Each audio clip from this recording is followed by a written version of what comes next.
by the sounds I'm breathing in. Hold tight, hold tight. Alright guys, today's video is going to be a review video.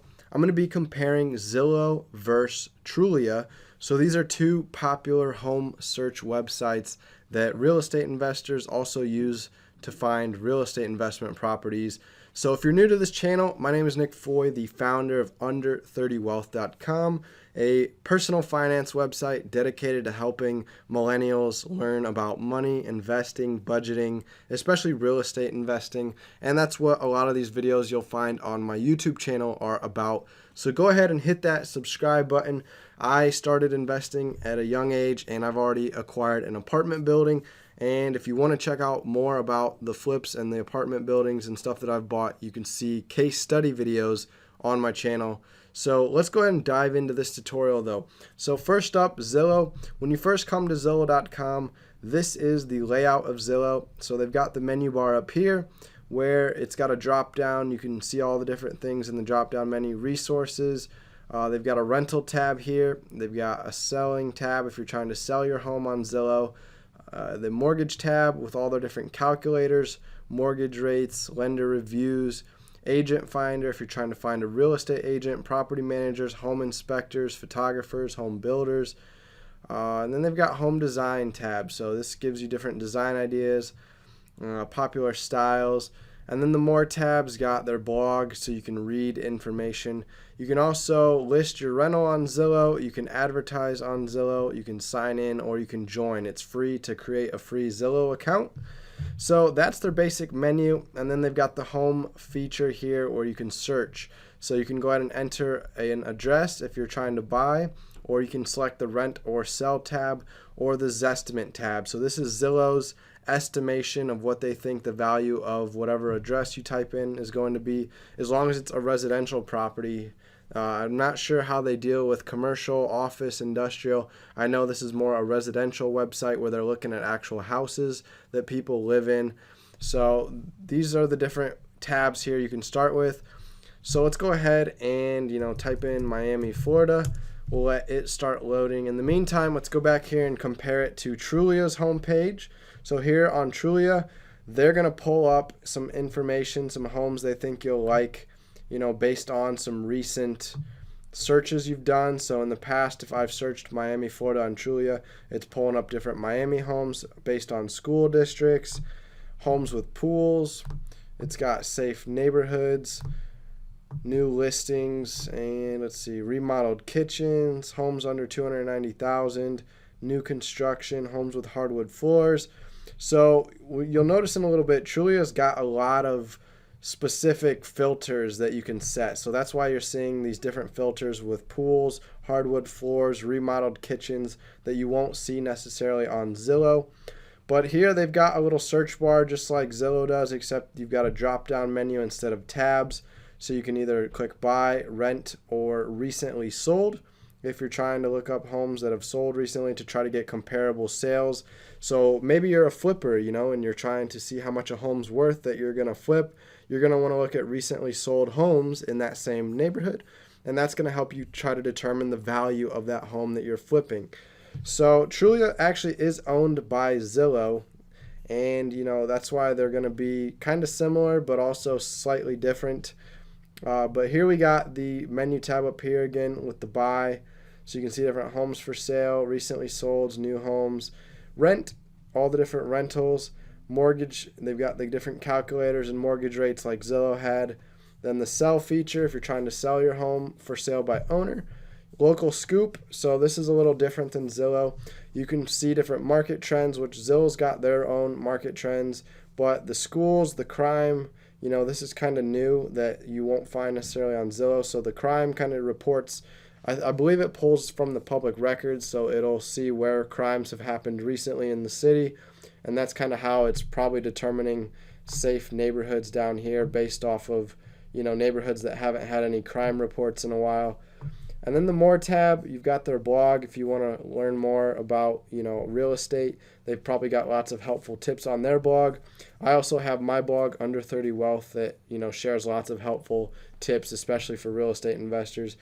And then they've got some different support tabs here. So let's go ahead and click the search button to go into Miami, Florida. And now let's hop back over to Zillow. All right, so once you search an address, a city, a state, it's going to pull up a map here to the left. It's going to pull up all the different homes here to the right. So 5,492 homes for sale right now without setting any criteria. So it's going to list the newest on top. So these are 1 day on Zillow. You can also filter it by the cheapest, or they've got some other ways to filter it. If you like them, you can heart them. To open them up, you just click on them, and as you hover them, it'll pop it up over on the left side on the map so you can see about where it is on the map. Same with the map, you can come over here and you can hover over the little circles to pull up some quick information. So you can see this is 129,000, 1 bed, 1 bath, 553 square feet. So as you hover, it shows a little quick information. They've got color-coded circles. So the red is the for sale, the blue is potential listings. So these are like foreclosures and pre-foreclosures. So it can kind of sense pre-foreclosures. So if we click the little question mark here, the lender initiated foreclosure proceedings on these properties because the owners were in default on their loan obligations. Pre-foreclosures also include properties for which a foreclosure auction is scheduled. These properties are not found on the MLS. So that's kind of one of the benefits. If you're going to use Zillow, you can find some properties that your real estate agent won't send you, that they don't have access to on the MLS yet. Same with for sale by owner homes that you're going to find on Zillow that you won't find in the MLS, because the MLS is just homes that are listed by real estate agents. All right, and then the purple tabs, the for rent homes, so we can go ahead and check that to turn on all the properties for rent. And the recently sold, these are going to be all the yellow buttons that you can turn on of homes that have recently sold. So let's go ahead for now and just do ones that are active for sale. So now you can come here to the price tab, set a minimum, maximum. They've got some suggested, or you could type in values here, and that's going to filter it out. So if you're trying to find homes under 100,000 in Miami, there's going to be slim pickings, but there will be some homes under 100,000 in Miami. So here's all the different homes that are for sale that are red dots. And again, if you want to look at the ones that recently sold for under 100,000, you can turn on though, and that'll turn on all the yellow dots, and you can kind of look at where they're clustered and where they're not clustered to get an idea of home values. But you want to, do this section by section. So 0 to 100, then you might turn on 100 to 200. And then 200 to 300, so you can kind of get a feel for where the clusters are on the map, and that'll kind of give you an indication of which neighborhoods have a lot of homes in that price range. Beds, pretty straightforward. You can set any amount of beds. Home type, you can select these different types of houses here. Houses, apartments, condos, townhomes, manufactured lots and land. This will be something to keep an eye on when we compare with Trulia. Trulia offers some different options here than Zillow. And then the more tabs where you can set your bathroom, square footage, lot size, year built. If it's got an HOA fee, you want to set different maximums for the HOA. Days on the market or days sold in the last however many days or months. And then you got different keywords. So if you want to search for pool, garage, waterfront properties, remodeled kitchens. So if listing agents are writing in descriptions for the properties, it'll look at the descriptions and search for those keywords, similar to how Trulia, was able to figure out homes that had recently installed hardwood floors or remodeled kitchens. That was pulling keywords from the listing descriptions. Same with Zillow. And then you can search only single-story homes if you're looking for single-story instead of two-story homes. So you can click apply and it'll apply all those changes. So now let's go ahead and head back to Trulia to compare their menu bar. So over here in Trulia, they've got the same search bar, just like Zillow has a search bar here. They've got the price bar where you can set different price ranges. The only difference is that, Zillow had the different drop downs that you could quickly click if you wanted to, whereas Trulia's got, they've got their own drop downs, but it's a little different layout.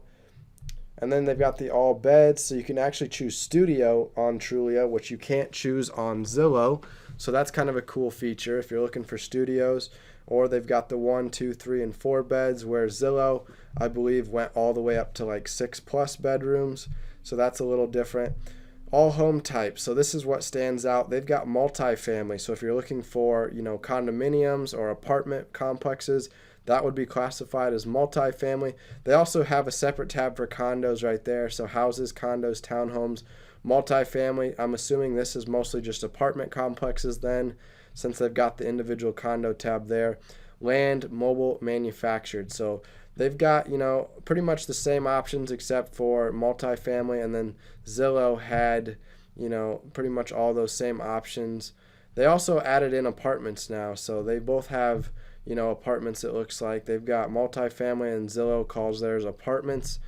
And then they've got the more tab, so you can filter back and forth between for sale, for rent, or sold. And they've got these different types of listings, open houses, price reductions, new listings, foreclosures, new construction, for sale by owner, resales. And then you could type in different keywords like you could do on Zillow as well. So you can filter through these different tabs, and they're going to have, different functions there. So let's go back over to Zillow now, and you can save your searches. So whenever you set up different criteria, you can save that as its own search. And then later you can go back, set up another search, and save it as its own search. And you can get email notifications so that anytime properties come on the market that match your search criteria, Zillow will send you a notification about those properties. If you want to heart different properties, it'll track those for you, and it'll send you email notifications when they had price reductions or when they sold, so that you can stay up to date with different properties that you were checking out on Zillow. And then they've got, the agent finder, but they also have when you click on these listings. So let me try to open up one that's for sale right now. So if you don't have a real estate agent you're working with currently, you can find one to work with, using Zillow. So they've got different fields here. You can fill out information if you're interested in setting up a showing for this property that you found on Zillow, and you can click contact agent, and then Zillow's got people paying advertising fees to get listed here. So these agents are premier agents, so they're spending money to get shown here. So you can check them out. They've got reviews, recent sales, and then sometimes it'll say the listing agent, so you can see who actually is listing this property if you want to talk to the listing agent. But it's best to work with a buyer's agent, not the listing agent, because the listing agent represents the seller. So they're going to try to help the seller get the best deal possible. So you want to find another agent to represent you, who's going to be on your side, on your team.